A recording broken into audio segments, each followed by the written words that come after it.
What is constipation? Your digestive system is remarkably efficient.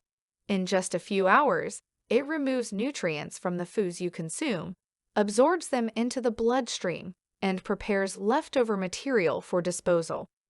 This material passes through the intestine about 20 feet before being stored temporarily in the colon, where water is removed. Once rehydrated, it is excreted through the bowels within a couple of days. Food can be medicine. Sometimes, yes. It has become clear in recent years that what you eat can be effective at preventing or reversing some health problems. Keep a routine for physical activity. Be active. Physical activity is another essential component of constipation prevention. You should begin walking around as soon as your doctor gives you the go-ahead. Walking, running/jogging, using an elliptical machine, hiking, dancing, biking, or swimming are all excellent options. Eat healthy and drink plenty of fluids. Be sure to consume high-fiber foods and plenty of fluids prior to surgery.